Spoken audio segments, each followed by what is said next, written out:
Hey, you are listening to the Grumpy Guy BJJ Podcast. Hey, what's up, guys? Got to take care of a few things before we jump into this week's episode. First, our Ramping Isometrics for BJJ program. It is a 12-week program, all laid out for you. It's going to help you build strength and cardio in the fastest, safest, and most convenient way possible. This is how James and I have been training for the past year, and we love it. So we put this program together so you can just follow along, and we are certain you will see and feel the benefits that we do. It's only $15. Just go to grumpyguybjj.com, click the drop-down menu in the upper right-hand corner, and you'll find it. Next, R3. This is our K2 D3 supplement. It is a combination of those two vitamins, D3 and K2. These are two vitamins that James and I have been taking for a long time that really help us recover from hard training sessions. And for only $15 with free shipping, you get a whole month's supply. I was going to pull up some studies explaining the benefits of D3 and K2, but I'm not going to insult your intelligence and pretend to be a fucking scientist. I take it. It helps me recover. That's it. So for $15, check it out. And last but certainly not least, we have partnered up with Jiu-Jitsu.com. They have a ton of awesome BJJ instructionals, and they have hooked us up with a discount code for our listeners. It's Grumpy10. So what you got to do is you go to Jiu-Jitsu.com, which is DIGITSU.com. Find the instructionals you want, throw them in a shopping cart. In the little discount code box, you type in Grumpy10, which is just GRUMPY and the number 10, 10. That's it, no spaces. Boom, you get 10% off. You're up and running. They got a nice app you can download on your phone. That way you can take your instructionals right to the gym with you, watch the technique, drill it. It's a pretty sweet setup. So once again, DIGITSU.com. Discount code Grumpy10, GRUMPY10. Simple as that. To find all this stuff I just got done talking about, go to our website, grumpyguybjj.com. Click the drop-down menu in the upper right-hand corner. There, you'll subscribe to our newsletter for podcast updates. You'll find links for the Ramping ISOs program, the R3 recovery supplement, and then under the programs and products tab, you'll find a link to Jiu-Jitsu.com. And let's be honest, if you guys can't figure out how to navigate a website by now, there's nothing I can do to help you. So quit fucking around, check it out, train hard, and let's get into this week's episode. And boom. Here again, Friday afternoon, Once again. post-stick mobility routine. I'm all warmed up and ready to kick some fucking ass on this podcast, dude. Nice and mobile to sit here stagnant. So mobile. That's right. Today's little stick routine was better than last week's. With some improvements. How would you say that? I'm not going to say yes or no, but I'm like, why do you think so? I liked it better. We did a couple more of the moves that were definitely you need the mobility stick for as opposed to a broomstick. It's good. So there was that Every improvement. guru's got to make sure you're using a good dose of what you need the tool for. What you need the tool for. Yes. That and a couple different moves incorporated a little more lower body into it. You know, last week was more like pretty much 100% upper body focused. Yeah. This week we had like the kind of getting into the lunging stuff. A little bit. We did some of that last time. Oh yeah, kind of playing around, but Yeah. like not my set routine I want to take somebody through. Yeah. No, it was good. I liked I liked it. It's You feel good when you get done with it. Yeah. I will say, as a client, the open-ended nature is you don't know what's going, like how long it is, and so if you tell people like, all right, we're gonna go through like blah blah exercises, probably take us like half an hour, then they know what they're doing. So because this one was longer than last week's too. Why time this one out? Okay, that's a good point. On that note, I did this exact routine this morning, timed it out, minus the coaching involved, just going through it myself. Took me about 20 minutes. Yeah. So I figured it'd probably take 25 to 30 minutes. And I did not share that info with you guys. Yeah, no, it's fine. That's just part of the... I should have said it. I don't really see you guys as clients, so... Well, you know, everything is practice for Hot Rod's Garage at this point. So, No, but it's just it's funny, like just human psychology. Mm-hmm. I mean, anything, man. If you go into a round and okay, I got 5 minutes, or you go into a round and you're not quite sure exactly when it's going to end, it's just different psychology. So, what was it? That's funny. It's funny you brought that up right away, because I was going to touch on something along that exact same line today. Okay. But anyways. We'll save it for down the line. Yeah. For our 15 minutes of jiu-jitsu discussion. Yes. So at the very end. At the very end. Right. So, anyways though, yeah, man, I thought it was good. I like the new routine. I stole some of the moves and was using them on, what was it, Tuesday? Yeah, Tuesday morning. Kiela and I went into the facility and did our banded ramping isometric stuff. And as part of the warm-up routine, Nick was there too. So yeah, I took him through. We did we just did the snake one. The half kneeling like kind of snake, whatever you call it. I don't know what else to call it. It sounds like a half kneeling snake because you got to snake your arm through. Yep. Seemed fitting. And then I did. I saw you do something similar. So like this whole little series where you do like the stretch and then you can reach back and grab like this, and then you kind of similar to like our lizard series, right? And then go here. So now I'm taking the stick. I didn't know what to do with it, and I'm wrapping it around my foot. So putting it here and then grabbing, and then the wider out I grab, like the deeper it pulls me in. I was using, You did something like that. There was something where you had the stick on the bottom of your foot, basically on the ball of your foot. Yeah. And you were doing something. But not in something. that position, but I kind of like that idea. Yeah. No, it was just because I have the stick anyways. I remember telling you, like, I do this stretch, but, like, I don't know what to do with the stick, so I just sit here with it, and then I go on to the next thing.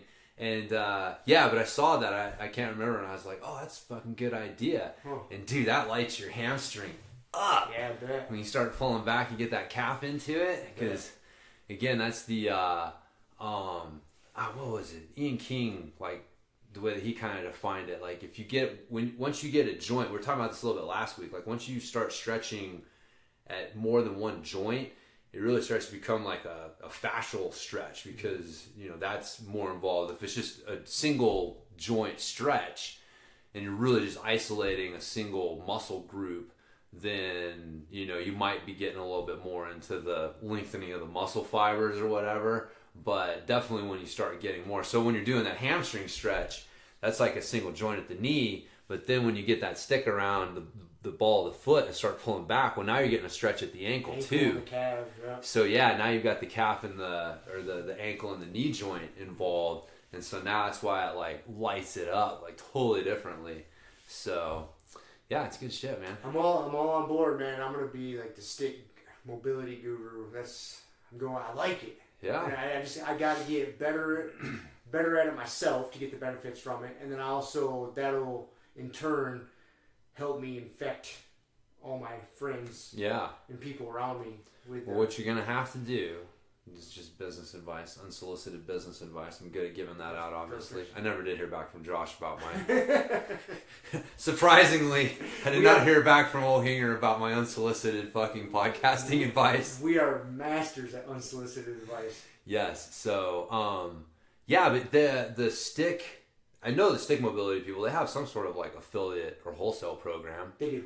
So you got to get signed up for that, and then you need to have 1 or 2 sticks on hand. Yep. So that you can sell them to people. Yep. And I would even say like something similar to like what I'm trying to do with the Catalyst training facility. You got like a charge like $100 for your first session, but it includes your stick.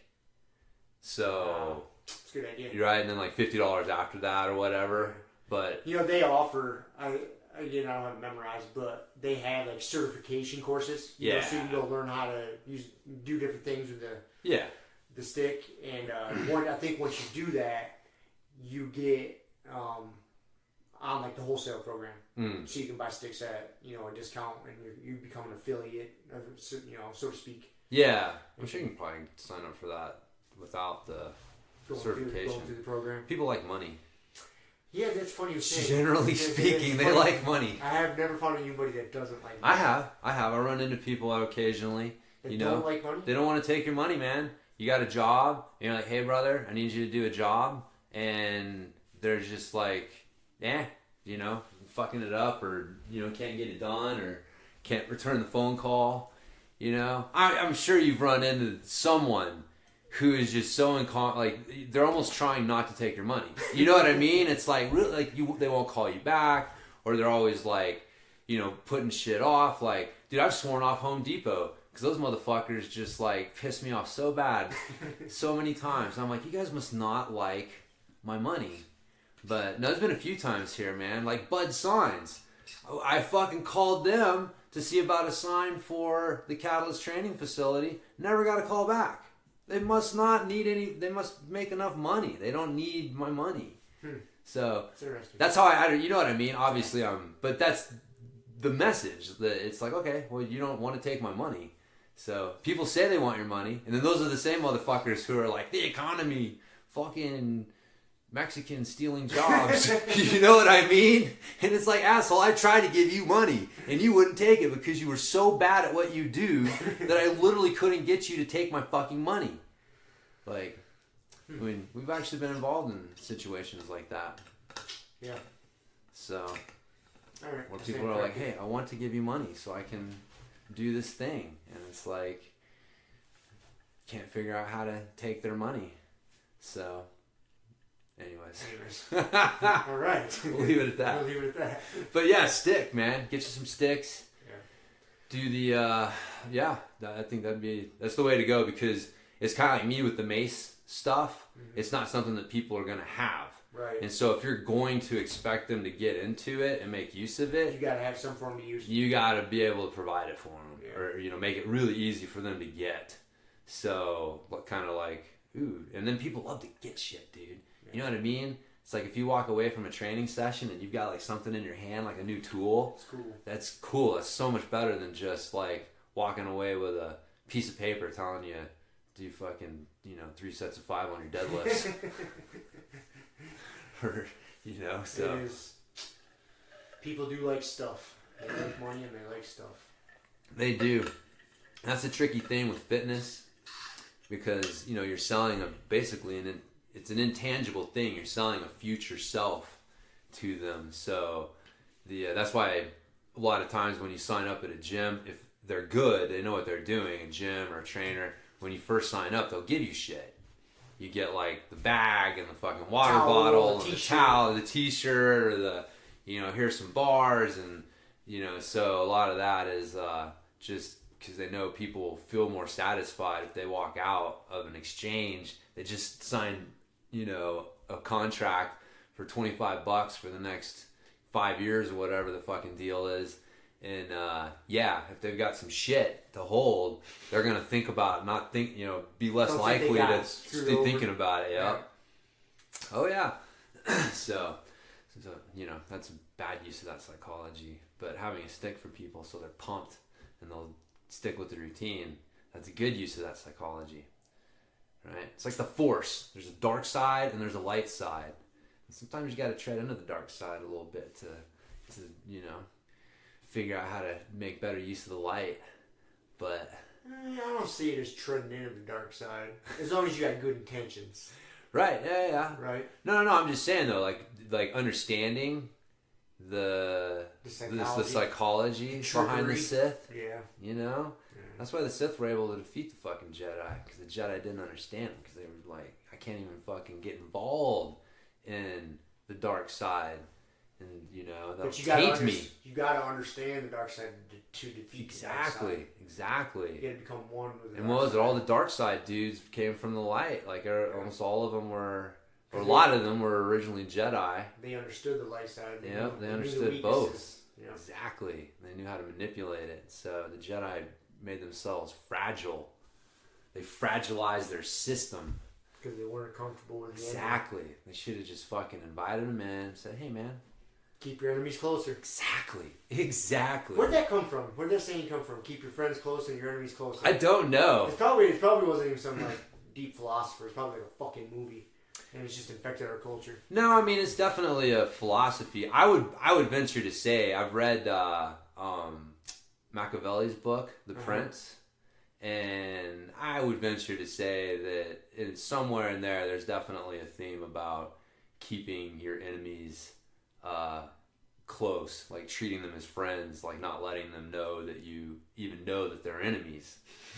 You know what I mean? Like that's the best way. If you're like, man, I don't even know that you're my enemy. Like I'm playing stupid. You know, like you're my enemy, and I'm like pretending like I don't even know it, and treating you like a friend. That's the best way to fucking keep tabs on your ass. Like if I tell you I know you're my enemy and I'm coming after you, I'm going to destroy your ass. You're going to be guarded. Exactly. It's going to be hard to get inside. Exactly. Infiltrate the They're walls. not going to let you know shit. They're going to get past the garrison of the forces. Exactly. Yeah. Exactly, man. Psychology. Did Yeah. you read that one, the 44 Rules of Power or whatever it was? Or Yeah. Long time ago. Yeah, a long time ago. Is that Stephen Covey? No, that was the guy. He wrote the book with DMX. The 50 Laws of Power or whatever. The DMX laws. No? DMX wrote a book, bro. Did he? Yeah. Well, you know, wrote a book like, yeah, he provided the content for a book. So. Same guy? Same author? Robert Greene, I believe was his Greene. name. Yeah. And he, God, what is his name? There's another guy, Ryan Holiday. Ryan Holiday, that's was the an stoic. intern under him. He's the stoic guy. Yeah. But he'll reference him a lot. He interned under him when he was writing those books. Oh, okay. So yes. Anyways, don't ask me how I fucking know all that, but I do. So, but yeah, good books.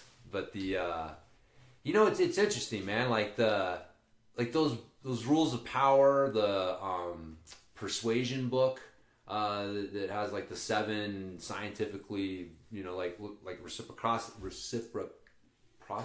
Right. If I give you something, you're gonna feel compelled, obligated to give me back. That's why like charities will send you stamps with your fucking name on it, dude. I forgot all about that scam in the mail. Yeah. I haven't seen that in years. Yep. Yeah, man. It's return labels. Yep. If they give you something, you feel compelled to donate. to reciprocate. Yep. So these things exist, and not knowing about it doesn't mean that they don't exist, and learning about it doesn't mean that you have to use them for evil. So there's just I've just talked with people before. They're just like, they almost don't want to know about it. You know what I mean? Because knowing that people will give you something just because they're trying to manipulate you, man, that's a fucking harsh reality. It's not rainbows and cupcakes. It's not everybody's doing their best to like, whatever. It's like that's so some people don't want to face that reality. They think that like having to admit that reality is admitting that like life is dark and terrible and everything sucks, and so I'm just gonna pretend like this doesn't exist. And see, people either go that way or they go the other way. I think it is people don't like to be critical thinkers, because some people, again, will ignore it, right? Pretend everything's rainbows and unicorns, or they'll go the complete opposite way and be super skeptical and think everybody's trying to screw them over. Yes. Instead of trying to... Everything's a scam. Everyone's trying to... Like, what's in it for you? Exactly. Yeah. I mean, it's okay to have that as one of your filters, but you can't stuff everybody into that box that they're trying to fuck you over. Right. I mean, but again, people don't like to use critical thinking skills. They like to have rules and boxes to stuff people into. And if someone's teetering on the edge of one, they just stuff them in there, stop thinking about it, and move on. Yep. Yeah, just simple boxes. It's just laziness. Yeah. I mean, it's just, a lot of it's just education too, man. People aren't taught this stuff. I mean, if we taught kids this in school, like, hey, this is how you think, this is how you can use this to help, because it's good, man. Hey, banishing slavery made use of these psychological tactics. You know what I mean? Like, this was a entrenched thing, like to get people to think differently and to see things your way enough to change that institution. I guarantee you, if you look at it, you're going to be able to see, like, oh, okay, well, that was the use of that persuasion tactic. Oh, that was a rule of power they were manipulating. And so you have to, like, you if you want to get people to see things in a better way, And again, this comes back to like, eventually you get to the point where you're like, man, I think I see something here. I think I see something that other people are missing. There's a better way of looking at things, and people are missing it, and it's hurting them. And so I need to figure out how to help them see things the way that I see them, so that it benefits them. And so that's the, how you have to use those things. And so going through life and not thinking that you're never using those things is bullshit. If you have a job, you sold yourself. People are always selling. Yeah, you're selling you're selling your soul, your time. Yeah, everything. You sell yourself. You sell yourself all the time. Yep. So you can either admit it and learn how to use those things effectively, and then having a fucking mission to use them towards as well. Whether it's helping people, just spreading the word of jiu-jitsu, man. You know what I mean? Like, if you're gonna convince someone to try jiu-jitsu and stick with it, you got to use some psychological tactics. Mm-hmm. It's not like eating ice cream. It's not like, hey, try ice cream. Hey, you want to do that again? Oh, dude, speaking of that, I discovered, mochi, right? Yes. Little ice cream balls? Yes. Have you had the s'more mochis? I have not. That sounds delicious. Next time we have a little Wilson barbecue, yes, I'm bringing a couple boxes of those over for us. Beautiful. They are fucking phenomenal. They're, like chocolate on the outside, chocolate, dough or whatever, with graham cracker flavored ice cream with a marshmallow in the middle. Ooh. Phenomenal, dude. Yeah. I bet. They are amazing. I bet. I gotta get on Keela and check the mochi section more often. Yeah. So, well, good. Yeah, mochi's good. Didn't mean to derail us. No, that was worth it, man. S'mores mochi. S'more mochi. Sounds good. Now you got me thinking about s'mores mochi. S'mores mochi. No, but what you were just saying, like, you had just mentioned, trying to get people interested in jiu-jitsu. It made me think about beginner's class Wednesday night. Dude, we had a lot of new people there. Yeah, there was a group. I think there's a group of 4. Were they all together? Guys, yeah. Well, 4 of them were together. I think they were from Alpine Bank. They had and they signed up for the trial. Oh, okay. And so there was 4 of them that were together. And then there was the older dude who was there, who had Bob. Bob, and then sorry, we got Silent Bob. So somehow I always think of like Bob as like just like a Fred for a fucking mountain biker. It's just like a name you use. No, his name. If you don't know his name, he introduced himself as Bob. I know, and it was easy enough, close enough to my name that I was able to remember it. Yes. So and then we had another. So there was like 5 or 6 new people who were within their first 3 or 4 classes, if not 2 classes. So the reason I bring that up is you forget. I've been doing it for so long. You really do forget how intimidating. I mean, it's intimidating to start anything new, but some sort of combat, sport, martial art, that's intimidating to walk in and start, man, especially for guys. I'm sure it is for everybody. I'm sure it is for girls too. It is for everybody, but obviously I can only speak from my experience. But you forget, man, how uncomfortable, like, that's a pretty brave step for new people to come in and try. Yeah. And I know I'm kind of a dickhead sometimes, and I get a little callous and stuff in my own ways, and I forget, like, you got to be nice to those people and really try to set them up for success, to want them to keep training and to enjoy it, because it's not an easy thing, and it's no. In their first few interactions with us higher students of jiu-jitsu, it's an important thing. It's not something you should take lightly. No, man. First impressions are super important, man. And that was part of why, like, I showed up there in class, and obviously I'm not training because of my knee, recovering. And most of the time I just sit off to the side in my shorts and my t-shirt, and then I'll help. But, you were going to be teaching class that night, and I saw all those new people, and then I thought about, like, the optics of it, because I wanted to help. I figured you needed help. Yeah. Because, it's just that many new people. Like, it'll be a better experience for them. So that was the first thing I thought. Like, okay, if I can get in there and help, too, they'll get more attention. They'll learn better experience. I was like, well, then I'm just some asshole in shorts and a fucking t-shirt teaching them. Who am I? They don't know. I just assume, because that's my world. Like, the jiu-jitsu school is my world, and that's my place. So I just assume, I'm like, well, they don't know who I am. was like, all right, I need to put my gi on and be professional here. Yeah, That was the whole line of thought like I was going through. Like, okay, we got to make this a good experience for these guys because if it's not, why would they sign up? Why would they? Yeah, we got 2 weeks to show them. Like, man, jiu-jitsu's fun and you're gonna, it's tough, but it's worth it. And you're gonna head in the right direction. I think that's a big message you got to put across to them. Is like, yeah, this is gonna suck sometimes. Yeah, but it's all worth it. All the sucks are worth it. Yeah, all the benefits that come from practicing jiu-jitsu, putting yourself through that much of a struggle. There's so many benefits from it. Yeah, yeah. That's why I tell people, man. Like, everybody had their first day. Yeah. Everybody had a first day. Either everybody had their first day, period, or everybody had their first day trying to learn this technique. Everybody had their first day doing whatever, and it's funny, man.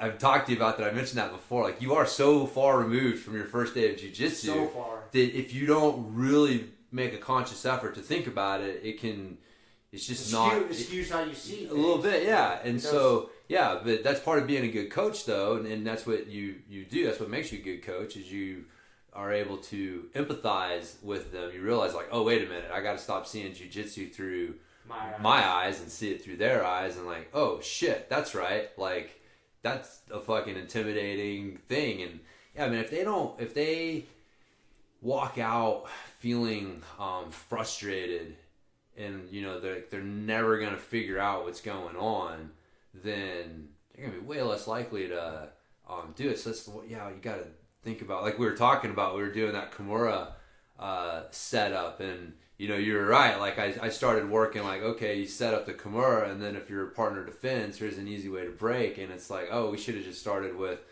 they don't defend. Like just getting new people to learn how to be a good partner in close, when you're in someone's close guard. Oh my god, that's such a big thing. That's a task. Knowing how to react right. Knowing how to react. Like you're not trying to resist, but you don't want to flop over like a wet noodle. And so there's a lot going on there to help your partner learn better. So yeah, to get that point across to them and teach them how to defend and teach them how to do the Kimura, like it's a shit show. Yeah. Like, hey man, I just want you to put your hands on the ground. We're not going to worry about that not being good jiu-jitsu right now. I just want you to hold yourself up. Don't fall to your face when they grab your arm. Yeah. You forget about all that. Yep. Yeah, that was funny, man. We had to spend just as much time coaching the people who were, the uki who were in the closed guard, as we did the person doing the technique. Because, if you react like with the Kimura setup we were doing, you have to let them pull your weight forward and your hands hit the mat. And then, like you're saying, but try to keep good posture. You can't just collapse and melt on them. Right. And you don't want to be a dickhead and push too hard. Right, push too hard. And then we were doing the sit-up sweep, and then it was the opposite. It was like, okay, now you guys need to sit up. Like, do not, let him pull you down at all. And seeing people trying to do the sit-up sweep on people when their partners had, collapsed over. And reminded me of kids' class. Yes. Quite a bit. Yeah. So... But man, that's just normal shit. That's we all went through it. But it is important, man. You gotta use those rules of persuasion, those psychology things to help them see things the way that you see things, which is that jiu-jitsu's fucking awesome and it's worth it. So, we're trying to sell jiu-jitsu to people. Yeah. If you talk about jiu-jitsu and you ask them to fucking come in, you're trying to sell it to them. You are. You're trying to sell it to them. And no ifs, ands, and buts about it. Yep. So, yeah. And we need training partners. You do need training partners. So. You always need new training partners. Yeah. I'm glad to see there was a good crop of white belts coming in. So hopefully we set a good example for them. They'll come back. Yeah, man. It's funny how that ebbs and flows, man. Yeah. You get a group of them, and 6 months, a year later, you got maybe one or two that have stuck around, and are looking to get their blue belt, and so it's an interesting process.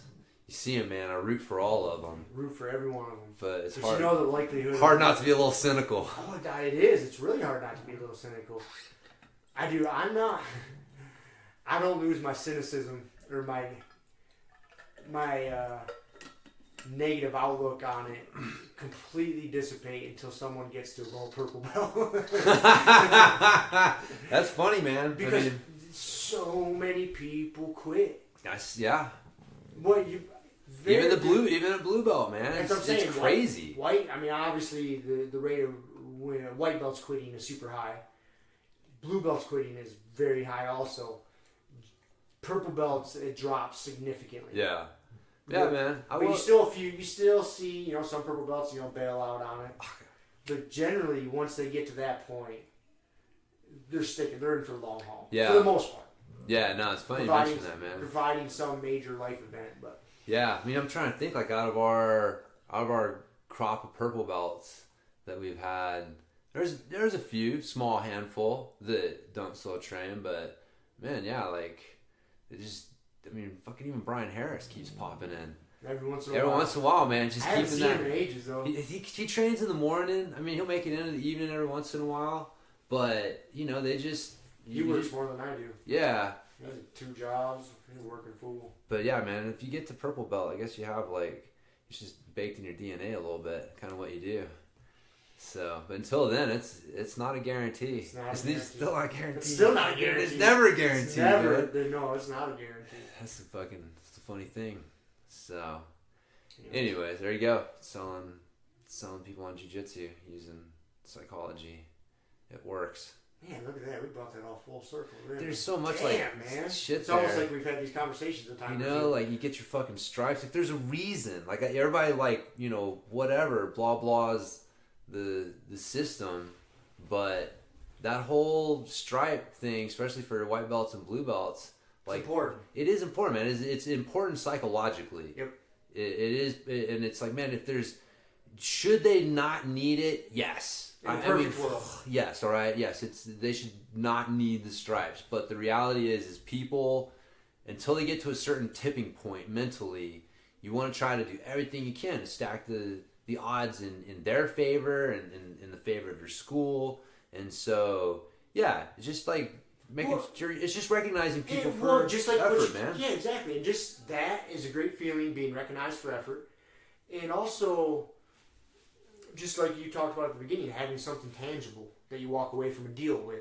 Or, man, I get extreme satisfaction in seeing a task completed. Mm-hmm. Like say I got a mess in my house, or whatever it is, and I go clean it up. Like, I get done, and everything's nice and neat and organized, the floor's shining, it smells good. Like, dude, that's a good feeling. I completed that fucking task, man. Like, and the stripes are the same thing. Again, in a perfect world, you don't need it. You shouldn't need it. No. But you know what? It feels good. It does. I don't care how you want to fucking word it. Yeah. You can talk down on people for admitting that it feels good, but no, dude, it does. It does. It does, man, and it is important. Yeah. To recognize that. That's your tribe, man. Being recognized and having people like acknowledge, like, hey, man, you've been a good training partner. You fucking making good progress with whatever, but. Yeah, especially like I said, white belt and blue belt. I mean, once you get to purple belt, it's like, whatever. At that point, you should know what this is all about. It's a goddamn fucking grind. But there's still, I think it's at that point once someone gets to purple belt, the psychological dance you have to do with them doesn't go away, it just changes. Yeah. As far as like taking care of your training partners or your friends. Yep. It's just different. Yeah. And everybody within that's different. But there's still a little psychological, not manipulation, but delicacy. No, that's not a good word for it. But anyways. Oh, yeah. That comes along with it. Yeah. Well, always. Because it's funny, I started thinking, that just kind of put me down, like the psychological thought process, of jiu-jitsu. After seeing all those new people last was it this Wednesday? Yeah, it was just a couple days ago. Yeah, right? Yeah. It was 2 days ago. Yeah, it was just 2 days. Goddamn, it feels like at least a week ago. I know. But yeah, it was just 2 days ago. That really got me thinking about all that. Because then it started putting me down the rabbit hole of, like when you're drilling, ending on a good rep. There was an old skier, this guy named Billy the Kid. I think Josh Waitskin talks about this guy, references him. I think he was an Olympic level skier from Steamboat here in Colorado. I think there's even a statue of him in Steamboat. But anyways, Yeah, but I remember reading something he wrote or an interview. They asked like, hey, when you're out skiing, what are your most important turns? Are they the first couple turns to get your run started out properly? Are they the middle of the run when it's the fastest and the most intense and you're getting tired? Or is it the end of the run? He's like, it's the end of the run. He's like, it's the last 3 turns you make are the most important, because that's what you start cementing in your memory, because you get do your last 3 turns, so you want to make them technically perfect, because at the end of that run you're done, you're back on the chairlift riding to the top, and that's when your brain is downloading that information and imprinting that. So if you get lax at the bottom and do shitty turns at the bottom all the time, that's what starts to imprint on your memory. It's the same thing when you're drilling, in jiu-jitsu. You should always make your last rep the best. I mean, obviously, you try to make every rep the best. Yeah. But if you're drilling a move, even if the timer's up, you say, like we do in drill class, that timer goes off in 5 minutes, and you fuck up that last move, you'll see me do it. When, you see me do it drilling with you. Like, I'll make sure, like, hey, let me fix that quick. Yeah. I do not want that last rep to be shitty. Nope. It downloads into your consciousness, man. Last rep, best rep. Yeah. It's got to be the mantra. Mm-hmm. Yeah. No, man, same thing with... I remember that was the thought process behind like Dr. Squat, Fred Hatfield, who was the guy behind one of the head guys at ISSA, the certification I worked at. Because you remember back in the day, and you still hear it a lot now, it was train to failure. Train to failure. You got to train to failure. And if you're not hitting failure, you're not, doing good shit. And he was like, no, man, you want to train to success. Like, you don't want the last fucking rep that your body remembers as a failure. Like, your body's gonna... And remember, he was a strength athlete, too. Like, he was the first guy to squat 1,000 pounds in competition. Wasn't that the guy? Man, I was just thinking about that fucker the other day. Sorry to interrupt. No, man. But I think he was... Because I liked him. And I came across... I'm pretty sure it was him. Sorry, I got excited. But he's the guy who preaches, when it comes to strength stuff, that all your reps... You should do them as fast as you can. Compensatory acceleration training. Yep, that was his deal. That was him, wasn't it? Yep. I couldn't, dude. I came across that principle not too long ago. I came across it years ago, but I came across it again, and it triggered some shit in my head, and I could not place the fucking guy's name. I was like, "Who is that?" And that's who. Well, that's one of the bases behind the West Side system. It's speed. Speed, yeah. That's why they use the bands and the chains, and it's max acceleration. You're trying to outrun the sticking point. Yep. If you can outrun the sticking point, and he was a fucking pioneer, man. But yeah, that compensatory acceleration training. Right? Fred Hatfield, that's right. Dr. Squat. Yep. So yeah, that was the thing. In case people don't know what we're talking about, like if you're doing, say, like a squat, it's hardest at the bottom, and it gets easier as you get to the top, and so like your first quarter rep at the bottom is way harder than your last quarter rep at the top, and people will generally just kind of move at a steady speed. You get through your sticking point, and then you just kind of hit like a cruise speed and finish out your rep and get to the top and go down and grind through the bottom and kind of cruise through the rest of the rep. And so his whole thing was like, no, man, you don't cruise. Like, once you get through that hard part, you keep fucking firing to the end and just keep forcing yourself to move as fast as you can through the whole rep. And so it accommodates the strength curve, which was the whole idea behind like the Nautilus machines and the the accommodating resistance. You're only maxing out the bottom or your weakest link, and that was one of the advantages of that technique was now you're placing more stress because you're going faster over a bigger range of the strength curve. So, yeah, man. Sorry, I got all excited about No. It's funny. It's a lot of shit that people take for granted today, and that they forget that, like, no. There was a time when someone thought of this, and they started putting it out there, and it was like, it was Power, the scientific approach, and Bodybuilding, the scientific approach. That was his 2 books, and it was all... It's still relevant today. If you pick those up, you're going to learn some stuff. Yes, yeah. You are going to learn. Yeah, it's the... I was thinking about this saying the other day that, methods are many, principles are few. Methods may change, but principles never do. Yep.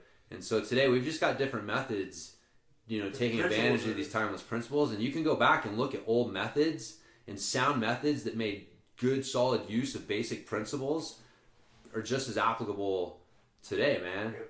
Fucking solid over-under pass still works, man. Solid over-under and then into the tornado of justice. That's right. So, anyways, yeah, I forget where I was going with my Fred Hatfield I don't remember either. story. Oh, because we were talking about last rep, best rep. Oh yeah, but that was his thing, right? So Psychology. we were in a world of like, Mike Mincer and one set to failure and yeah, that was the deal, dude. And he was all like, no man, train to success. Yep. And that was his psychology behind it. And then come to find out like, oh, motherfucker was onto something. So he his other thing was like, eat for what you're about to do, not for what you did. Yep. And another thing that turned out to be like pretty accurate. Who made that popular again here recently? The nutrition guy that claimed to fame, who was working with a bunch of UFC guys.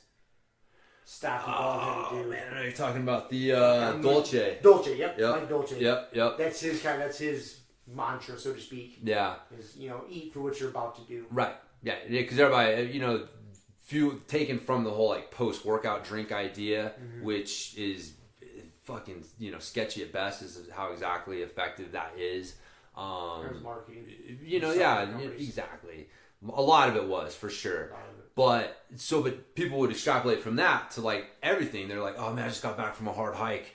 I didn't eat before I went out on my hike, and now I'm starving, and so I'm going to eat to compensate for my hike. And they just spend their whole day basically chasing their appetite, so to speak. And so it's like, no, the idea is like, okay, what are you about to do? What does your day look like?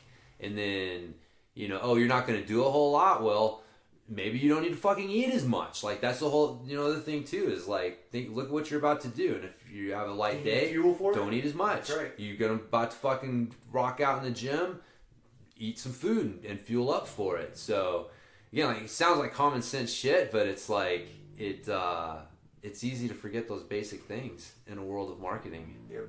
So, you gotta drink your chocolate milk after you work out. Chocolate milk's so good though. The milk industry funded study says so. They did say so. So, anyways, man, speaking of studies, I didn't really have a whole lot of bro science time, but I found a few studies that were fucking funny. Yes. And so I wanted to like share them with you. And we're stepping up our game. You got the laptop It's kinda- out and ready here. It's kind of like funny science here. Young Jamie over here. That's right, man. Pull it up. So, you know who Tim Anderson is? I do not. He's like the, I think it's this guy. Anyways, I was about to say it. He's like the original strength. Anyways, you probably know him. He's one of the guys that really helped repopularize crawling and stuff. So like resets are his thing. But anyways, I think this is the guy who was in on this study. But anyway, so they did a study, and it was It was effects of 3 resistance training programs on muscular strength and absolute and relative endurance. Big name. So this is the funny part, man. They got 3 groups of male college students. Like, the first group is your high resistance, low rep group, and they're doing 3 sets of 6 to 8 reps. Sound good? Your medium resistance, medium rep subjects were doing 2 sets of 30 to 40 reps. 30 to 40 is the medium resistance? Right. Okay. And But there's another group. there's another group. What are they doing? 100 Yes. sets? Are you serious? Yes, dude. So the low resistance high rep group was doing a single set, thank God, of 100 to 150 reps. And they were studying endurance. No, they were just studying like what are the strengths effects. and the effects of it, and like surprise, surprise, like hey, you do 150 reps, you're gonna get better doing 150 reps. You're not gonna get much stronger. Hey, Right. you do 3 sets of 6, you're gonna get stronger. But guess what? You're not gonna get better at doing 150 reps. You're doing 30 to 40 reps, like you're kind of in the middle. You gained a little strength, you got a little better here. So, it's just, it speaks to the specificity of training. But I just thought that was fucking ridiculous. I saw the 3 groups, and I'm thinking, like, okay, we might have, 3x5, right. and then, 3x15, 12 to 15, right? And then maybe, a 2x20. Maybe. If we're going to get, high rep, low resistance. They're like, no. 150 reps, motherfucker, go! Who does it? Would they go talk to a CrossFitter? Hey, how many reps do you do in a set? As many as I can. Dude, I don't know, man. So, anyways, I just thought you'd get a kick out of that. Can you imagine showing up for a study and someone tells you, all right, you're doing 150 reps on the bench press, go! Oh my God. Well, you'd probably be like, yes! Yes.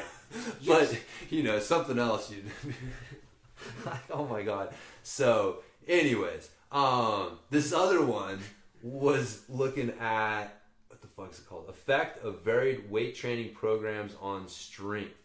So they were measuring basically the effects of, 1, 2, and 3 sets using 2, 6, or 10 reps per set.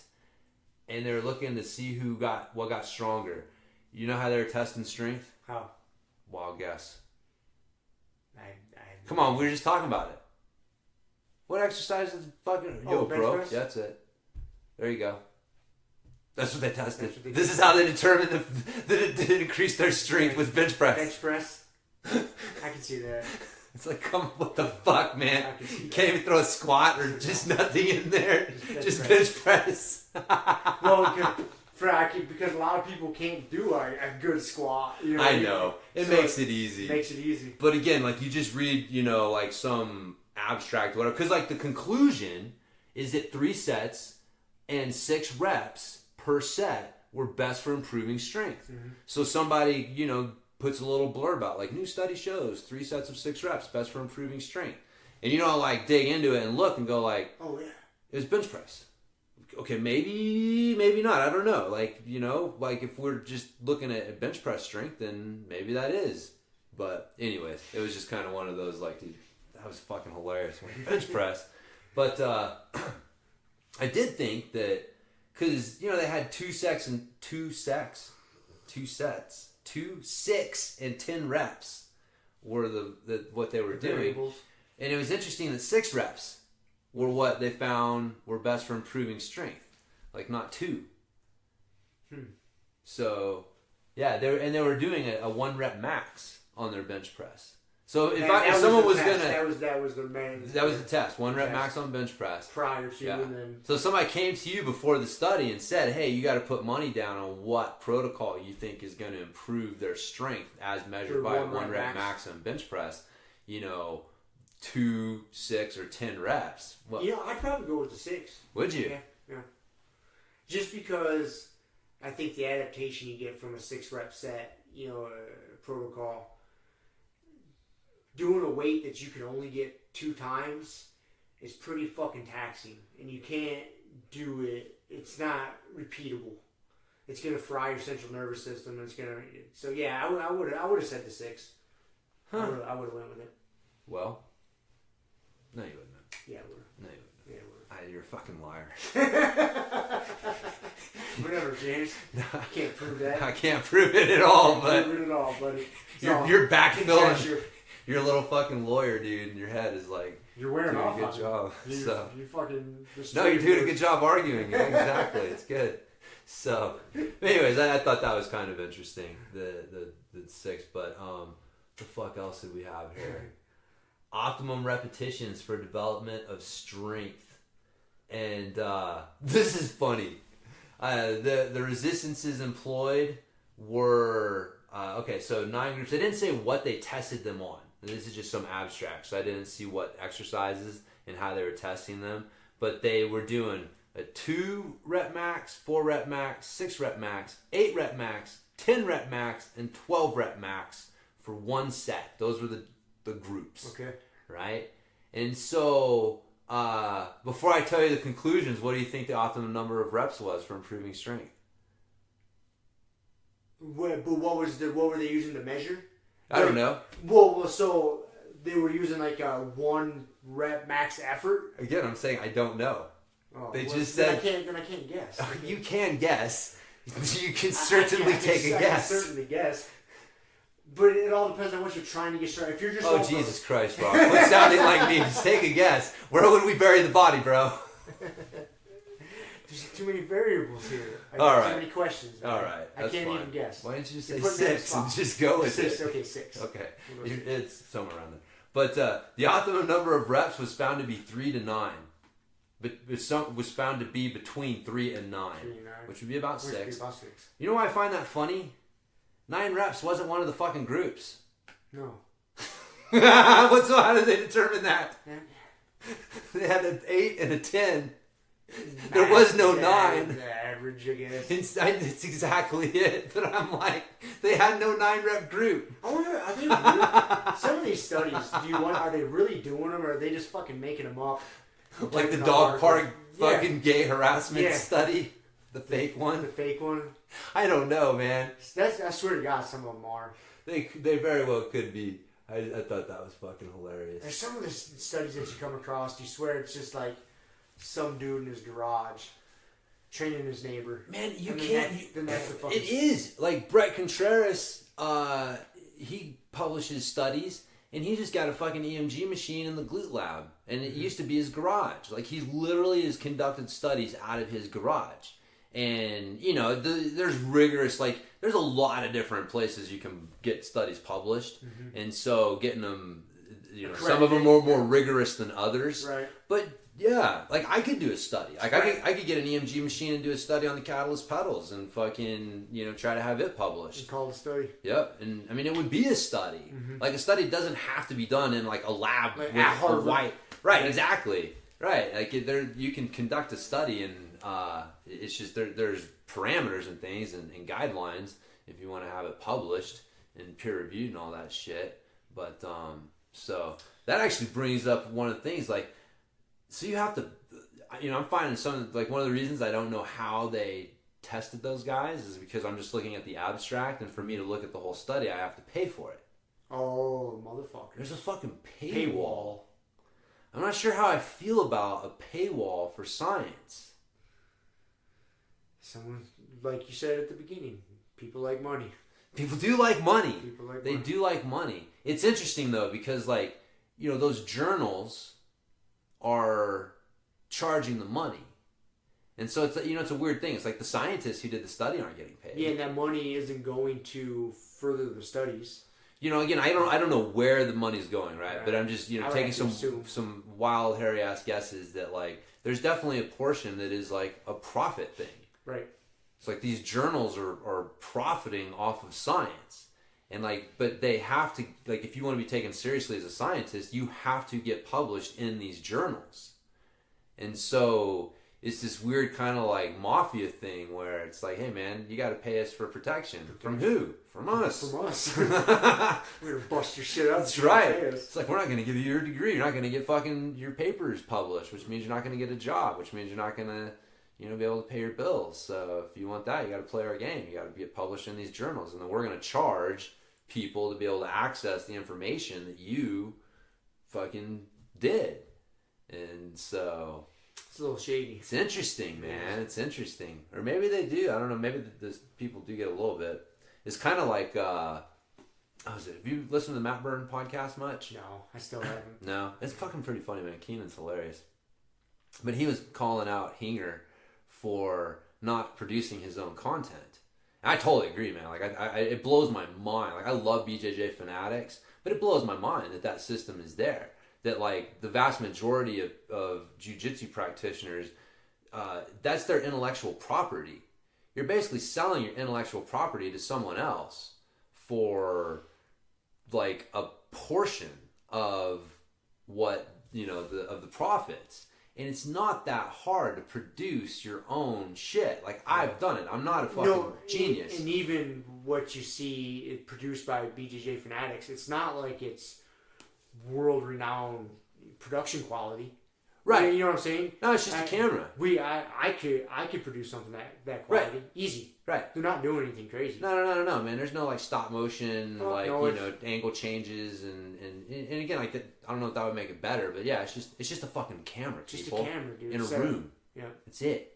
And it's like, you'd probably be surprised. You pull back and you see like where they're actually at, like what the building is and where they're at. And it's like, oh, like that's interesting. That was one thing I learned from my modeling career is like, dude, the other side of the camera often looks way different than the image that they're creating through the camera. And so, yeah, like they make you feel like you couldn't achieve that when it's like, motherfucker, if you knew where I really was, you know better. So yeah, it's just a dude in a room with a camera. Yep. So, but yeah, he was kind of, chiding him a little bit because he's on, was it Grappler's Guide? Because you got Grappler's Guide, you've got Jiu-Jitsu, BJJ Fanatics. you've got BJJ Fanatics. There may be like another. I don't know if Flow Grappling has shit. Like they've got a paywall and they do have instructionals and videos. They'll have people put out little like technique videos, but they don't have like a whole. Keenan was library. bitching about that because they don't get paid for that. Yeah, they don't have a whole library. Yeah, like Jiu-Jitsu does. Like honestly, for instructionals, man, I used Jiu-Jitsu and BJJ Fanatics. Right. Those are my go-tos. But their model is like they go to somebody who has something they do offer, to offer. Josh has got his hanger team, right? And so his Grappler's Guide says, hey, I'll produce your video and I'll sell it for you and I will give you it's 50%. That's probably generous, and it's probably somewhere in like the 30 to 50% range. And so I mean, some people probably getting less than that, man. You get some unknown dude who's got no leverage really. It's like he's probably getting like 25% or something like that.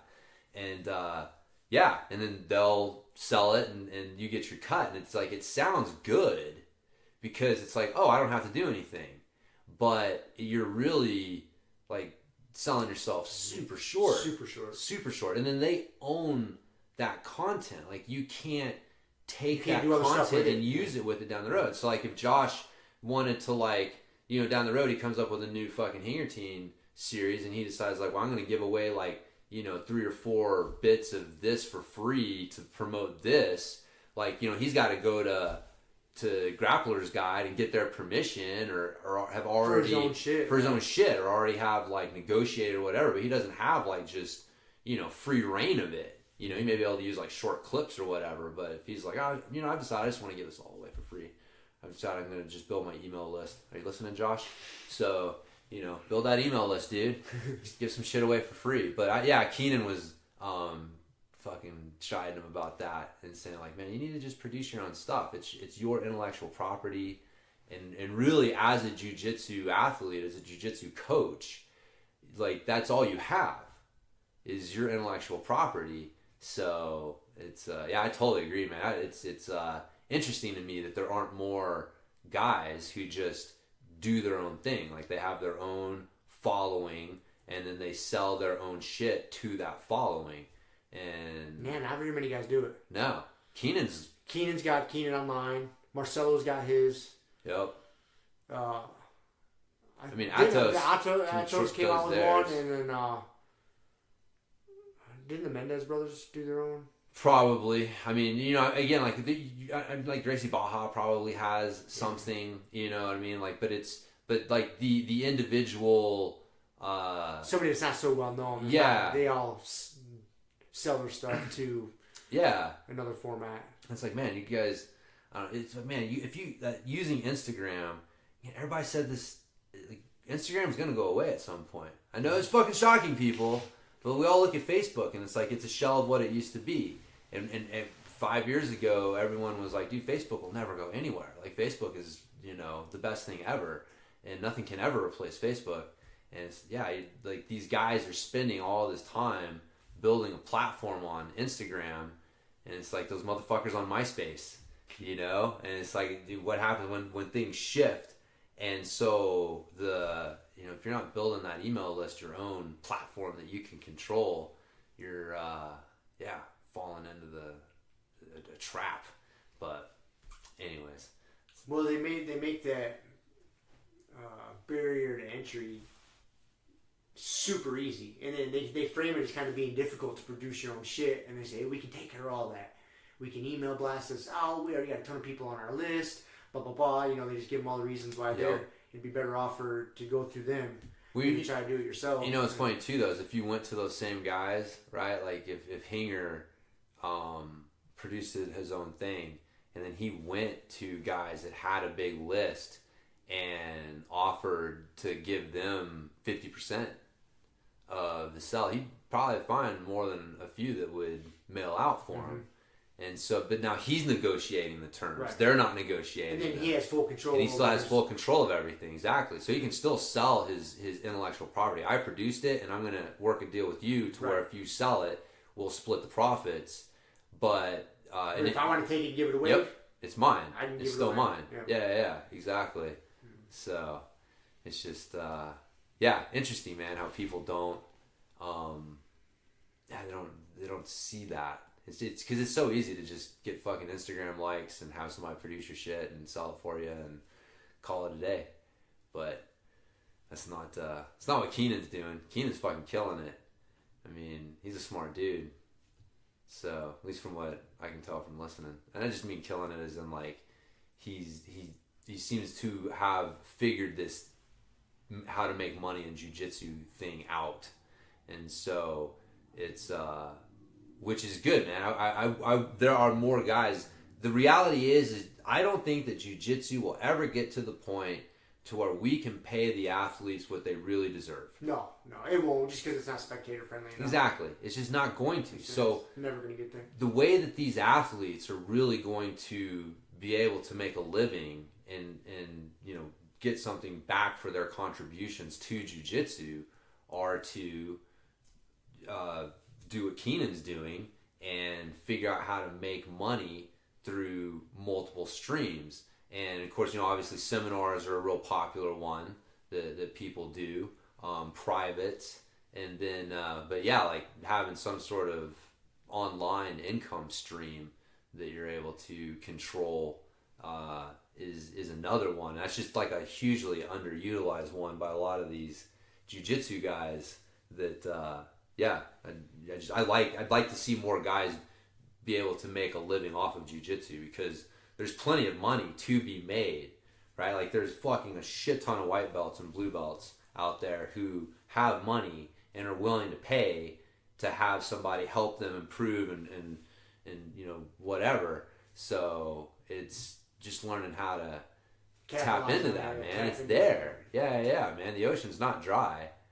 It's just you got to figure out how to fucking get to it. And the traditional ways of doing it just aren't it. Like I think like that's kind of the problem. Like if you look at the way like most jiu-jitsu guys make money, it really hasn't changed. It's the old school way. They do seminars, they do privates, they cut a deal with somebody to do a DVD with, maybe try to open an academy.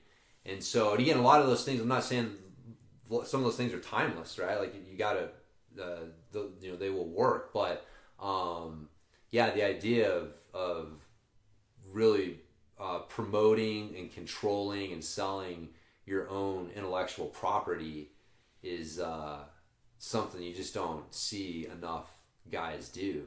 So anyways, that's my thoughts. Speaking of that, when's seminars, when's Canuto coming? We got Jamie Canuto coming pretty soon, huh? Next week. Next week? Yeah, Monday, I guess. I'm not sure what day. I'm not sure. I know he's supposed to do a seminar, but we're not sure exactly when. So how come that is? Just hasn't been scheduled? I'm not quite sure. I tell everyone who asks me questions about that place, any semblance of authority is merely an illusion, I assure you. So I'm not sure.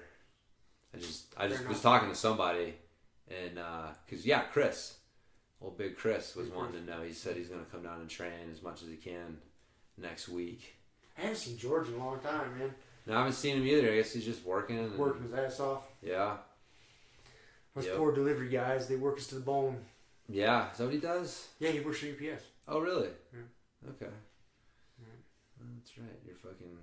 You're Bizarro. He's Bizarro Rob. He's Bizarro Rob. A little bit more tan than I am. Yeah. Got a little bit of hair. We got more hair. Yeah. Works for the other delivery place. That's right. It is Bizarro Rob. Can't do jiu-jitsu. Because he's working too much. That's right. I can't do it because I'm hurt. That's right. I'm not hurt. I'm recovering. Yeah. Dude, I want to train so fucking bad. Anyways. Yeah. I think I got to say that like once a podcast. Just to vent. It's good. Yeah. Keep putting it out into the universe. You're gonna manifest your destiny. One day you're gonna be back on the mat rolling. I'm gonna see. Dude, I can't wait. Even all the ass whoopings I'm gonna take. I mean, my timing's gonna be off. I don't care, dude. I want to come back and get my ass whooped. I don't give a fuck. I just want to wrestle. I'm a little scared. I'm afraid like your jubilant energy may get a little like you're just like kind of an aggressive dude in general. Mm-hmm. And you get a little like you're gonna be like that fucking that kid who gets back out there playing and like fucking tackling his friends and a little too hard. I've like been grounded for too long. Yeah, like Rob's like I'm just so happy to be back out there. Yeah. Yes, I can see it definitely going that way. It's okay though. It's okay. It's all right. So, anyways, man, I had one more interesting study here. I'll throw out there, and it looked at compensatory acceleration training. It was funny. Variable resistance machines versus like regular weight training, and just found that like there was no difference between the two. And so, it was being used as a way to like show like, oh, you don't need to use the machines because they're not giving you anything that barbells aren't doing. Mm-hmm. But like the reverse of that's also kind of true. It's like, well, you're not really losing anything by not training with the barbells. Right. Like it all depends on what you're trying to promote. Yeah. Like that's the funny thing. Like there was a study that I found on clipless pedals where again it's like you don't realize they're doing that. Like they went in to try to disprove. They wanted to show that like the midfoot position wasn't as powerful and as strong as pushing through the ball of the foot. And what they found was that there was no difference. And so they turned around and they're like, well, see, the midfoot position isn't better. So people who are telling you to use it because it's better are wrong. And it's like, well, wait a minute, though. But the ball of the foot isn't better either. Like, you're not losing anything by using the midfoot position with your pedal stroke. And then there's, like, movement things that you're gaining that are, different subject. But, yeah, man, kind of same thing. It was one of those, like, people don't realize, like, you go in to disprove something and you come out showing, like, oh, no, they were equal. Like, that's not really good for your side. No, you kind of disprove yourself. A little bit, right? Like, you may have taken away their claims to them being better, but you didn't do anything for your claims to being better. No, you didn't bolster your claims. No, you're not better either. Mm-hmm. So, like, they don't need to come to you, but your side can, yeah. So, yeah. Anyways, I just thought that was interesting. But also, too, using the bands. That's one of the reasons that I like using the bands. Been doing that combination of the banded isometrics and then resting for 30 seconds and then doing the 5 reps. And the bands force that compensatory acceleration. You have to race the tension to the top. Like that's the reason. Like first time people try to do like a rep with the band, like they try to do a deadlift or something like that. And they try to stand up and there's bands on the bar, just doing it with the bands. And it's like it's a shit show. Yep. And it takes them like a couple reps to get it. And it's because it's that just kind of slow grind versus actually like driving through the whole range of motion, and you have to stay ahead of that band tension. And so but like we were talking, like the brain doesn't care, right? So me doing a 300-pound deadlift with a barbell versus doing a really heavy banded deadlift with bands, it doesn't fucking matter. Right, like again, like the study shows, like using the bands so that you're getting the variable resistance versus using a barbell. Neither one's better. So, like, choose the one that's not going to beat the fuck out of you over the long term. Dude, speaking of that, I almost sent you this video and I forgot. I saw this clip of Tony Ferguson, the MMA guy, doing some deadlifts. It was the most horrific fucking deadlift technique I had ever seen. Like, frightening. Dude, it was just... Would he have a coach in the room? Or I didn't see a coach. I didn't see a coach around. And if there was a coach there and they were letting them do that, they should have been shot or fired. But, yeah. Dude, yeah, you see that shit all the time, I man. was like, what? How is somebody this high a fucking athlete, professional athlete, who in the right mind is letting him do a deadlift? He was using a trap bar deadlift, which, okay, whatever. So, if anything, it should help him with Yeah. Oh my god, dude. It was frightening, this fucking lack of technique. But anyways. Dude, you see that all the time, man. It was, I don't know if I mentioned this, there was actually a video segment of, I think I did. There's a guy on Pink. It's on Pink Bike, like this popular mountain biking site, and they're taking like a guy who's a private racer, privateer, and like the premise is if we give him like kind of the same support a pro rider would get, would that make the difference? And he would be a pro rider, and it's not. But one of the things is he's getting coaching from like this guy who's the top. He actually works with one of my ex clients, that Aaron Gwynn guy.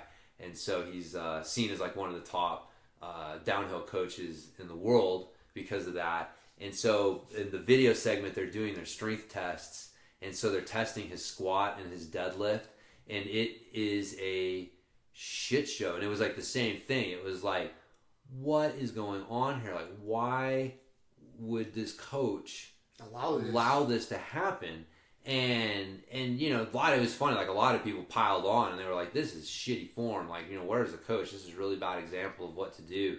And the guy came back on. He made an excuse like, "Well, it was testing, so I just wanted to see how much weight he could move. We weren't looking at form as much as we were just how much weight he could move." And it's like, oh my god, that's not help. That's just like we just talked about. That's not helping your side. No, not at all. Not it's at like, all. Maybe a small breakdown. You may be able to let somebody break down like maybe 5, maybe 10% in their technique. That's it, man. They start like totally rounding their back and just doing something different. It's like the famous Dan John line. Somebody told him like, I think squats hurt my knees, and he's like, well, show me your squat. And they're doing it, and he's like, look, squats don't hurt your knees. Whatever you're doing there hurts your knees. But that's not a squat.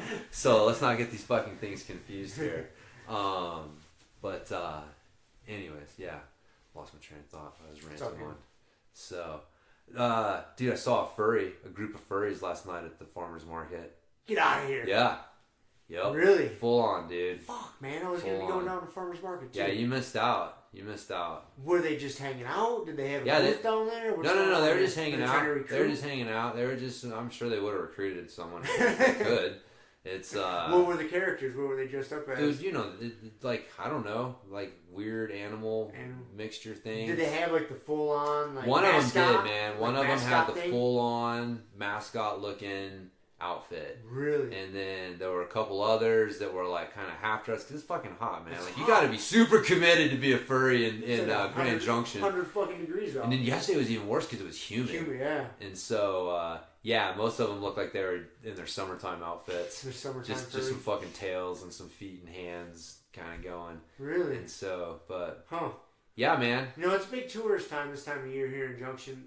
Maybe there's like a furry convention in town. Could be. I need to be careful out fucking catching Uber rides. Well, if you stick to the airport, man. Yeah, but they got to get in here somehow. I don't know. I haven't seen any super big suitcases loaded in the back of my car, so. As long as they're not dressed up as a furry, like it doesn't matter. I don't care. Yeah, sure. Like, teach his own. Yeah. That's the thing. Don't try to recruit me into your weird cult. Right. Dude, I was thinking about that, like, because people like to point out that, like, the ancient Greeks were, not afraid of homosexuality.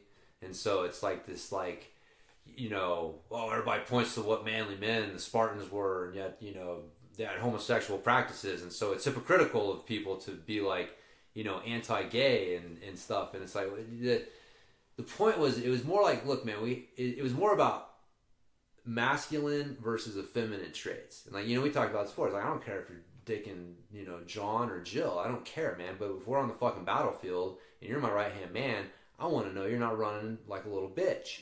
Like, that's what I'm fucking worried about, right? And so it's more like, how are you acting, And so if you're acting in a way that is just really outside societal norms, then you just have to understand that, like, you know, people may be uncomfortable with it. And it's not because you're gay. I don't care that you're fucking it's just, you know what I mean? Like, if I had a straight friend that acted like that, I would kind of feel the same way. It's like, dude, stop acting so effeminate. Stop acting like a little bitch. Or stop being so fucking weird. Like, it's just... It's not normal. It's not normal. There's something weird here. Right, and it's like, and then I have the right to not... It's like, hey, you know, I'm not going to impose... Like, you know what I mean? I'm not going to try and hinder you from doing this. But you don't need to get in my face and force me to accept. Yes, exactly. Or just to accept it as normal and just and so it's the same thing with the furries, right? I'd have to assume, like, if somebody shows up with a big suitcase, you don't give a fuck. Right. If they showed up dressed like fucking Minnie Mouse in some like weird, you know, fucking porn video or something like that or whatever, it's like, okay, look, man, you may have to wait for the next Uber. Like, I just don't know that I can look at that fucking head in my rearview mirror the whole time. It's like, I don't care that you do this shit. It's not that I care that you're a furry. Fucking fur on, bro. fur on. But it's just not... I don't want to fucking deal with it. I don't want to deal with it. You know? Or if I see you're doing it, that's fine. But, like, it's like, you know, if they come up to me and they're trying to, like, talk to me and try and recruit me, it's like, look, man, I don't want to talk about it. Like... You do your thing. Exactly. I'll do mine. It doesn't mean I'm anti-furry. Right. I don't give a fuck. I just don't want to talk about it. Right? They had fucking people... There was one booth last night that said, "Meet Jesus." Meet Jesus. Yes, there was 2 churches there with prayer tents, with, like, prayer booths. Really? Yeah, they weren't there the other night. They may have, but I could have just ignored them. Yeah, so... But, you know, same thing. It's like, if you're trying to recruit me for the prayer tent, it's like, hey, man, I'm pumped. Like, good on you. I'm glad you're doing what you're doing. It's just, I'm cool. So... I'm not saying I don't want to do it because I hate you and I'm anti-prayer tent, but I'll take your water. Yeah, you do you, and I'll take a free water. Yeah, exactly. So I'm equal opportunity snubber, right? Yeah, I snub most people. Yes, exactly. Yeah. Very rarely. I try. Yeah. To snub most people. So, anyways, I don't know. That's my thought, man. People can do whatever the fuck they want, but you just gotta understand. If you're gonna act weird, people may react to that, and you just, like, I don't know. If you walk out in a furry outfit, you gotta know that people are gonna react to that. People are gonna stare. And if you act like that's a fucking thing, it's like, yeah, what are you doing here, man? What are you doing here? So, but anyways, that treads into all sorts of fucking shit. So we'll leave alone. I think we'll leave that. What is your subject, man? No, dude, we kind of touched. We basically covered it pretty good when we were talking about the psychology of stuff and, you know, making the last rep the best rep. Yeah. We basically covered it enough. Yeah, I thought about going deeper, but I've second guessing that thought. Like, I don't think it's really necessary. And I haven't really figured it out how I had an idea. How would you define a best rep, though? Like, how would you define a good rep? So someone's sitting here and they're listening to you and they're like, Rob, I agree with you 100%, man. But, like, what's a good rep? So let's say you're drilling arm bars and you've been taught, you broke it down into a 4-step process and you know the ins and outs of each step. You do each step in your mind perfectly. That's a good rep. Your interpretation of perfect.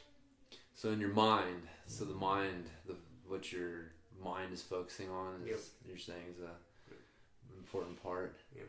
So follow the steps. Follow the steps.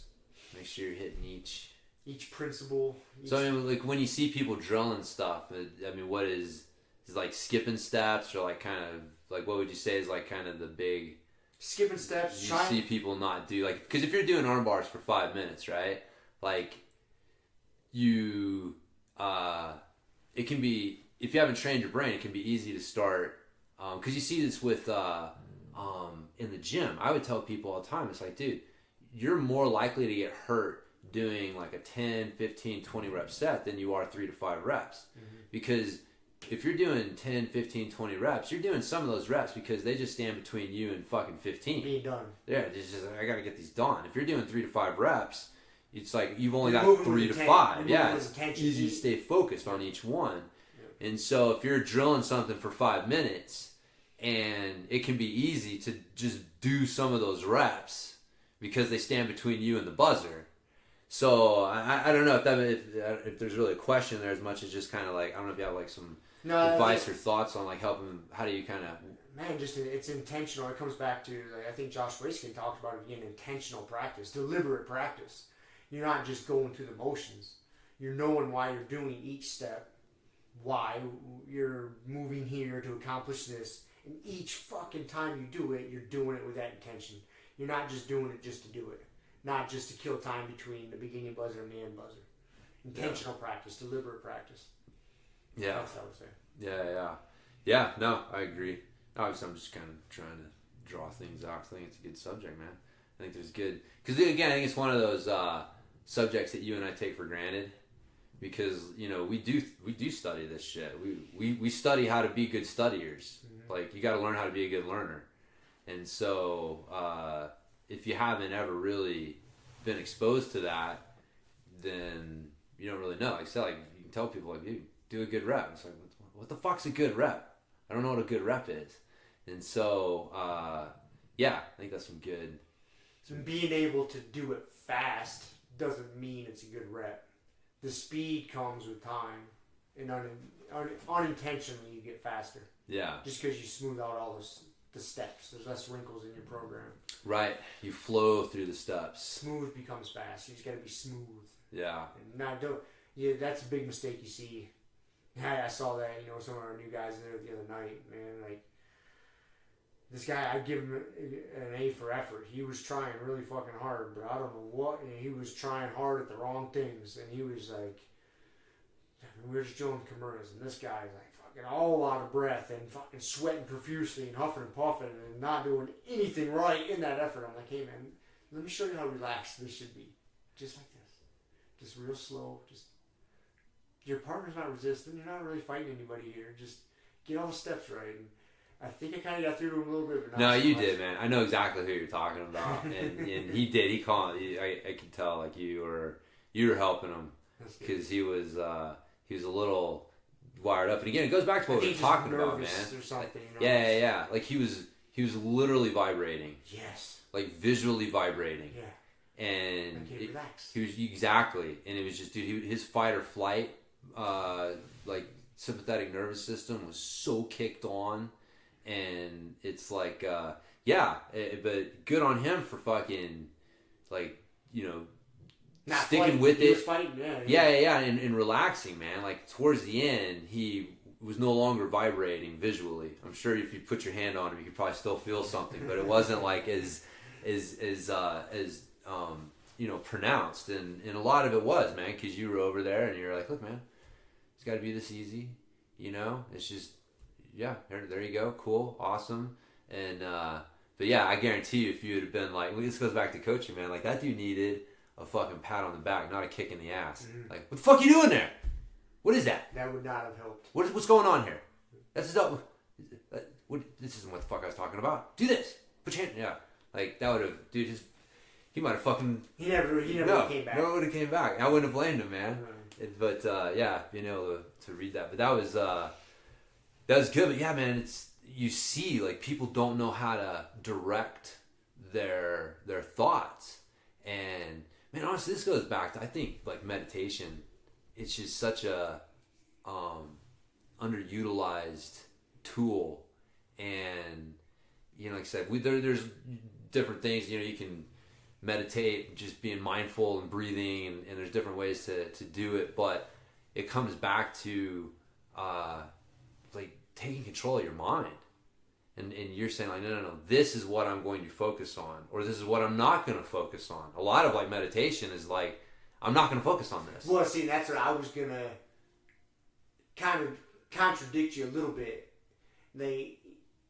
Because I'll fall into that trap. When you say you want to meditate, you want to take control of your mind. That you can take that the other way or too far. Like, you just have to sit down and observe your mind. And you can tell yourself, hey, I'm just going to focus on my breath. And then when those random thoughts come in, you start going down a rabbit hole. You observe that. You're like, oh, that was interesting. You just come back. Right. Concentrate on the breath for a minute. Right. And the next thing you know, guess what? and some other random thoughts are going to come in, your to-do list or what you were thinking about, it's going to come back. Oh, just observe it and just move on. Yep. You're not going to control it. No. Don't fight it too hard. You're choosing, you're trying to give your mind some direction. Right. And like I said, it's a fine line, right? Like it's like you're either directing it to focus on something like your breathing, or to choose to not focus on really anything. Like that's kind of the goal, is to just have that empty mind where just things are flowing and you're just not sticking to any of them. Like that was like one of the metaphors. Like things go through and some thoughts get sticky and they stick as they're flowing through your head, and then they start like growing from there, getting branches and going. It's like if you don't recognize, it's like oh that's cool, and then they like let them unstick. But man, that shit is so important for drilling. And it's one of the reasons, again, like drilling gets such a weird rap. And I think that the reason is that the vast majority of people out there, unfortunately, don't have the body awareness and don't have the mind awareness and focus to really take full advantage of drilling. And so you watch people just kind of flopping around and doing, I mean, dude, we've seen examples of people who don't get really the most out of their drilling. They don't really get it. Right, and you could point at that and say, man, drilling's fucking worthless. Like, what is going on here? And I think the way a lot of people drill, it is worthless. I think a lot of people drill just because coach tells them to drill. Or they hear like somebody's like drilling's the key. About how good drilling is, that they don't really understand. It's not deliberate. Again, it's just going from the beginning buzzer to the end buzzer. Yeah. They're not doing it with intention. Yeah, and it's just, man, intention takes practice. Yeah. And man, honestly, sometimes intention can be hard to practice, like in an environment like jiu-jitsu drilling. So that's why sometimes you just got to do some isolation movement, man. Some isolation exercises. Instead of isolating your triceps, you're just trying to isolate your focus, and but yeah, it's super important. And the body awareness thing, like when the mobility stuff that we're always talking about, and like not just going through it, but really being mindful of how does this feel, and that feels different than this side. How do I get this side to feel that way? What am I doing different? Yeah, what am I doing different? And then again, those are all things you can apply to jiu-jitsu, but like if you don't have that body awareness where you can do the rep on your good side and then do it on the bad side and then go back to the good side and go, oh, okay, I'm doing this with my hips. Or that's why it feels different. That's why it feels different. I'm doing this different. A few times. Right. But you should be able to do that. And then you can go back and practice it on your... And man, that's so good because like a part of coaching, I think Donaher said this, is like it's making you aware of what you're doing that's working. Like that's a part of it. It's like, okay, this is you're doing something good here, but this is why it's working, and making you aware of that enhances your ability to do it. And so, I mean, I'm sure you'd agree, man. We've seen like you got your good side, you go to the bad side, and somehow like drilling that bad side and forcing yourself to figure out what you were doing good on the good side, like makes the good side even better now, because you know exactly. You have good understanding of what. Oh, that's why that's what's going on. There'll be a part of the move that you don't even understand that was a thing. Right. And until you go to do the other side, it's just not fucking working right. Like, what am I doing different? So then you got to go back to that. Oh, okay, you go back to it, back and forth, and then you figure it out. Yeah, yeah, man. You definitely. I mean, you're reading the Musashi book, and that was one of his things. Like, do not be right-handed or left-handed. Don't be right or left-footed. You got to be able to deal with attacks no matter how they come. Like, you can certainly have your preferred side, but that's probably like one of the best parts of drilling is, man, when you're rolling, you don't need to pick what side. That, and like it's really hard to like work on your weaker side. Like you try and hit a knee cut pass to your weak side, and you're like, it gets blown up, and you're like, well, that didn't work. So you shy away from it. That, and it's like, well, you can't go back and do it again and go, you know what I mean? Like, oh, let me go try my good side and see what did I do there. Oh, come back here. And so you're not able to work that that element. So yeah, I mean, working that weak side is super important. But if you're just starting out, get that good side down. Yeah, just start. You don't have a good side yet. You got to get a good side. You got a bad side and a slightly worse side. Yeah, exactly. So. I think that's about all I got on it. Yeah, I think so too, man. I think I'm tapped out from fucking flapping my trap today. Okay. Sounds good. Yeah. Z's gonna be back soon. Maybe we can play some fucking throw burrito. That game looks awesome. He'd be pretty pumped, yeah. Yeah, man, that's funny. It's from those the Exploding Kittens guys.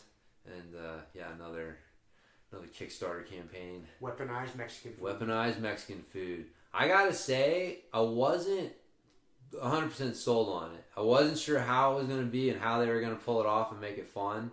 They did a pretty good job. So, yeah, we'll have to give it a shot. That'll be to keep everybody in suspense. That'll be That's right. A review of, what's the name of the game? Throw burrito. throw burrito. Yes. I'm going to throw a burrito at a 6-year-old. Yeah. Yes. Speaking of review, just real quick little shout out, man. That Marcelo Cohen, is that his name? Yeah. Yeah. The Kimura DVD? Yep, Kimura DVD. He's got his fucking rooster weight Kimura. Yeah. It's legit. Like, really fucking good stuff. I've gotten several great tips that have helped my I like the way Kimura you showed game. when you were showing Kimura Wednesday night how to deal with the defense when they grab the inside of the thigh. You know, like the old school way. You teach it like using your hip to get it out. Yeah. But the way you rotated the angle and you kind of use your hamstring to peel it out. It's good. Yeah. I'm assuming you got that. I got that from him, man, for sure. That's another good technique. I like that. Yeah, and then it sets up. You can get lazy with that leg when you're turning the angle, and it baits them into thinking they can push that knee down or that leg down, and you can out pummel that arm every time. And then they're in the triangle. I just like using the hamstring. Yes. To get that arm out. Yeah, getting that angle. That was instead of rotating and using the hip. It's like using like a flower sweep angle to I think that's easier for people to understand instead of rotating and using their hip. See, that one's hard because you're still trying to dig it out. You know? Dig, you gotta. Yeah, because they're still in their strong point. Like what I liked about that is like what you're doing is you're stretching them out. Mm-hmm. And once they get stretched out, now they're not in a strong position, and it's easy to pop that hand out versus like. If they're still balled up and you're just trying to like use your hip to dig it out, especially in like the fucking gi, it's tough, man. So yeah, that's I recommend if anybody's looking for a non 8-hour Kimura DVD set, something that you can watch in one sitting and go and apply immediately. I think it's good. I like that video or the instructional. So give him a little plug. Look at that. So. And with that, let's call it a wrap then. Okay, man. Right. Sounds good. See you. Thank you for listening to the Grumpy Guy BJJ Podcast. Thank you all for listening. You can find us on Podbean, Apple Podcasts, Spotify, and wherever else you listen to podcasts. Please make sure to subscribe and leave us a review. It really does help and will allow us to keep putting out episodes. If you have any questions, comments, or ideas, hit us up at grumpyguybjj@gmail.com. Also, go to our website, grumpyguybjj.com, and get signed up for podcast updates and get our free BJJ Improvement Starter Kit. That's it for now, so get on the mat, train hard, and talk to you all next week. With a permanent frown, a hermit now, boom. Doggy stool, foggy, cool, got a froggy outside Molly dude. Melancholy Daisy Duke, hanging by the lace of their shoes. No trace of the tools, shaped in your face, fuck the rules. Snooze, you lose. One eye always open, in times two, no clue. But soon a brief monsoon might give you a view to choose. Stay tuned, include, won't conclude. To the end is near, beware there's consequences for what you do. To me, demon, a devil of many levels, I keep on feeding for several of them rebels. Me, myself, and I.